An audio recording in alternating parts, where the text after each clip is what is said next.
brothers and sisters, Wagwan, is yours truly, Prophet Williams, Baby Buddha, Sensei Heru, all that good stuff. But first things first, I just want you to move me out of the way, and just listen to the message.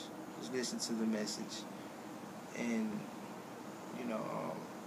anything that I say, do your research, and prove me wrong. That's the only thing that I'll say. First.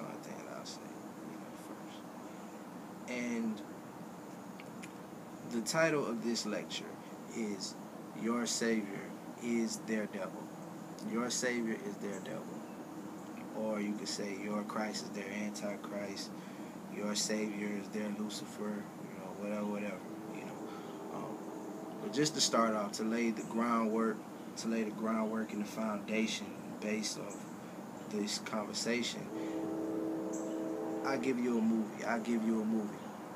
The movie 12 Years a Slave. It's loaded with all kind of symbolism and messages. If you read the movie, turn on the subtitles. Just read the movie. But the most important part and most interesting part that I found and I saw in that movie was when the slave master found out that the main character Platt could read and write, and he finds him and he's like, I hear that one of my niggas can read and write. The devil has come among my camp. This is a message that the intelligent black man is their enemy, is Lucifer to them, or the devil. If you actually look up the word lucid, to be lucid means to be easily understood, intelligent, easily comprehensible. That's all lucid means. So when you understand the English language and things of that nature, then you could get to the root of what I'm saying, and even to the point of killing Dr. Martin Luther King and killing Malcolm X and Medgar Evers, so many, even John F. Kennedy and Abraham Lincoln, and not that they was trying to save black people, JFK and Lincoln, because that is a total fallacy and false statement and false teaching that they were assassinated for trying to do something for black people. No, both of them were assassinated because they were trying to print their own money, and they was trying to get America to print its own money, because America's money is printed by the Federal Reserve. You understand? And they both knew it, and that's why they both were assassinated, because they had the right idea. They was trying to get us what we should have. But that is something that very few people know. So when you take a nonviolent approach like Dr. Martin Luther King, and comprehend his power, comprehend the power of a man that could have people walk state to state, county to county, city to city, things like that, because brothers and sisters today and now won't even walk 5 minutes to their job if their job is 5 minutes away, or to the store around the corner. So the power of a man to have people walk from state to state, this is Christ's power, this is Christ's energy. You understand?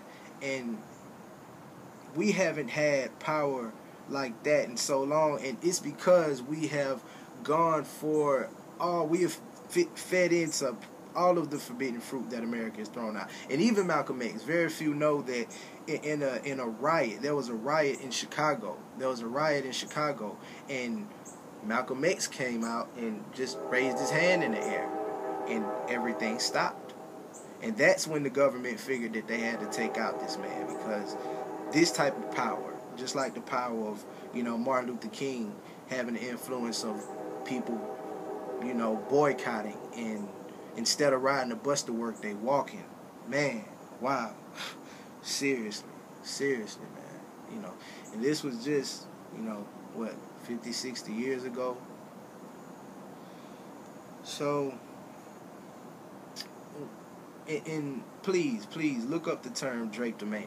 Look up the term drapetomania, because America has kept that separate from its teachings about American history and slavery. About American history and slavery. The term drapetomania was a term that European scientists, white scientists, had made. That was the definition of drapetomania. If you look it up, is the irresistible urge to be free. They pathologized their subjugation of people of African ancestry by way of American law, Constitution, so much dehumanization anyway, and also the term drapetomania, to say that it was a mental illness to want to be free. Now, this is important because for them to keep it veiled, all throughout American history, would keep it at the core, in the heart, in the subconscious of American fabric in society today, by not teaching it. You understand? So this is why today it translates into calling black people racist, just for speaking facts, or just speaking on the issue of racism, or even saying militant, calling them militant, which is very interesting that you would call them militant and it would receive a negative connotation. But you have a whole military out here, a whole military with so many branches, with the Army, Navy, Marines, Air Force, whole military out here, but being militant receives a negative connotation when it comes to knowledge of self and people of African ancestry. This is interesting. And this is why I say, your Savior is their devil, and your Christ energy is their destroyer.